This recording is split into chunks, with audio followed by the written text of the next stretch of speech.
आज दीपक का घर दुल्हन की तरह सजा हुआ था क्योंकि आज उसकी अपनी पसंद की लड़की से शादी थी। परिवार और सारे जान पहचान के लोगों की भीड़ लगी थी। बहुत लोग इस शादी से सरप्राइज हुए थे क्योंकि दीपक के लिए लड़कियों की लाइन लगी रहती थी, पर वह किसी के साथ अभी तक शादी करने के लिए तैयार नहीं था। फिर उसने अचानक शादी का ऐलान कर दिया। बहुत सी लड़कियों का दिल टूट गया था इस शादी से। दीपक इस शादी से बहुत खुश था। अगर कोई खुश नहीं थी तो वह थी दुल्हन मेहिका, जिसने अपने पापा के जिद की वजह से दीपक से शादी करने को मानी थी। मेहिका 23 साल की है। वह अपने पापा के बिजनेस के लिए बहुत से मॉडलिंग करती थी। वह एक सक्सेसफुल मॉडल बनना चाहती थी, पर अब शादी के बाद दीपक के हिसाब से जिंदगी जीने के लिए मजबूर थी। दीपक का स्वभाव बेहद मनमौजी था। वह अपनी मर्जी के मालिक और जिद्दी था। वह मेहिका के काम को सीरियस नहीं लेता था। दीपक की एक बहुत बड़ी कंपनी थी। उसने अपने मेहनत के दम पर उस कंपनी को बहुत ऊंचाई पर ले आया था। पूरे शहर में उसकी कंपनी का नाम था। रात हो रही थी। दीपक के कमरे को सुहागरात के लिए बेहद खूबसूरती से सजाया गया था।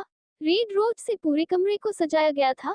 बिस्तर पर सफेद चादर पर भी फूल ही फूल थे। कमरे में हल्की लाइट जल रही थी। वह लाइट कमरे को रोमांटिक बना रही थी। दुल्हन बनी मेहिका शीशे में अपने आप को देख रही थी। उसने बेहद खूबसूरत लहंगा चोली पहनी हुई थी। दीपक ने खुद ही मेहिका के लहंगे को डिजाइन किया था।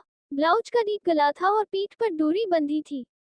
लहंगा नाभि से नीचे बंधी थी खूबसूरत डोरी से। आज इस ड्रेस में मेहिका की फिगर बेहद सुंदर लग रही थी। चुनरी की कारीगरी भी बेहद खूबसूरत थी। उसने सिर पर पल्लू लिया था। वो शीशे में अपने आप को निहार रही थी। उसकी आंखों से आंसू लगातार गिर रही थी। वह अपने आप को देखे जा रही थी, तभी कमरे का दरवाजा खुला। मेहिका ने शीशे से ही दीपक को आते हुए देखा, जो कि गोल्डन कलर के स्टाइलिश शेरवानी पहने था। वह दोनों हाथों में जूस का ग्लास पकड़कर अंदर आया। मीठी मुस्कान के साथ वह गिलास रखकर कमरे के दरवाजा बंद करने लगा और वापस आया तो शीशे के सामने खड़ी मेहिका की आंखों में आए आंसू देखकर दीपक तिरछी मुस्कान देते हुए कहा, पोंछ लो इन आंसुओं को। यह मेरे लिए कोई मूल नहीं रखता। अब सारी जिंदगी मेरे साथ ही तुम्हें गुजारनी है। तुम्हें चाहे हंसकर जियो चाहे रोकर, क्योंकि इस चार दीवारी के सिवा तुम कहीं नहीं जा सकती बिना मेरे इजाजत के। आंसू पोछे और सेलिब्रेट करो हमारी शादी को। तुम्हें खुश होना चाहिए कि तुम famous most eligible bachelor businessman Deepak की वाइफ बनी हो। वह वाइन का ग्लास दोनों हाथों में पकड़कर मेहिका के पास ले आया और जबरदस्ती उसको गिलास थमा दी और बोला, पियो स्वीटहार्ट, अभी रात बाकी है। हमारी सुहागरात के लिए ये जूस तुम्हारे लिए अच्छा रहेगा। तुम्हें भी रोमांस में मजा आएगा। मेहिका सर झुकाए हुए उस ग्लास को पकड़े हुए देखने लगी। दीपक ने अपनी ग्लास से एक घूंट पिया, फिर कहा, पियो मेहिका, ये तुम्हारे लिए अच्छा है। अब रोज रात को ये तुम्हें लेना होगा मेरे साथ देने के लिए। उसने अपनी जूस को फिनिश किया और मेहिका को प्यार भरी आंखों से देखने लगा। दीपक ने पहले कई बार कोशिश की मेहिका उसकी गर्लफ्रेंड बने, लेकिन मेहिका कभी दीपक के सामने झुकी नहीं थी। इसलिए आज मेहिका को गुस्सा बहुत आ रहा था। फिर वह अपने ग्लास के सारा जूस एक झटके में पी लिया और खाली ग्लास को देखने लगी। दीपक अपना और मेहिका के हाथ से खाली गिलास लिया और मेज पर रख दिया।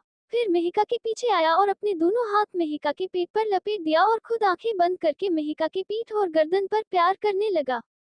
मेहिका ने भी आंखें बंद कर ली। वह विरोध तो करना चाहती थी और आज किसी भी कीमत पर दीपक के बिस्तर पर नहीं जाना चाहती थी, पर दीपक ने मदहोशी में कहा, सच में तुम बहुत खूबसूरत हो। भगवान ने खुद तराशा होगा तब तुम्हें दुनिया में भेजा, और दुनिया में जो कीमती चीज होती है दीपक उसे अपना बनाने में देर नहीं करता। वह मेहिका को घुमाकर अपने सामने कर लिया। मेहिका चुनरी और लाल ब्लाउज में बेहद अट्रैक्टिव लग रही थी।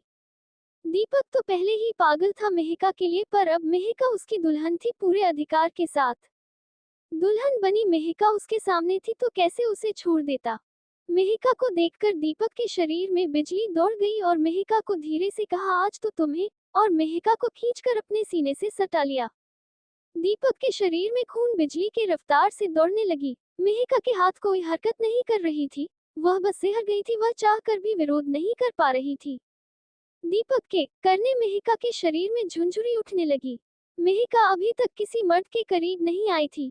ये तो बेहद अट्रैक्टिव हैंडसम दीपक था। ऊपर से परफ्यूम की महक तो मदहोश कर रही थी सो अलग, इसलिए हर लड़की उसके पास आना चाहती थी। दीपक बिल्कुल राजकुमार की तरह था। उस पर उसका एटीट्यूड तो गजब कयामत ढा देता था। दीपक के हाथ मेहिका के को प्यार से सहलाने लगा। मेहिका को दीपक का छूना अच्छा लग रहा था। वह अपने आप को भूलते जा रही थी। उसने अपने आप को दीपक के हवाले कर दिया था।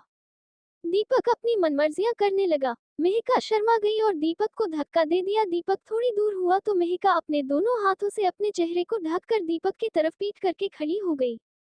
दीपक ने मुस्कुराते हुए अपने दोनों हाथों को मेहिका के पर रख दिया और खेलने लगा। मेहिका आंखें बंद कर शर्म से अपने आप को छुपा रही थी। दीपक ने मेहिका को मुस्कुराते देखा, फिर बिस्तर पर सजे गुलाब के पंखुड़ियां को दोनों हाथों से उठाया और मेहिका के ऊपर प्यार भरी नजरों से देखते हुए फेंकने लगा।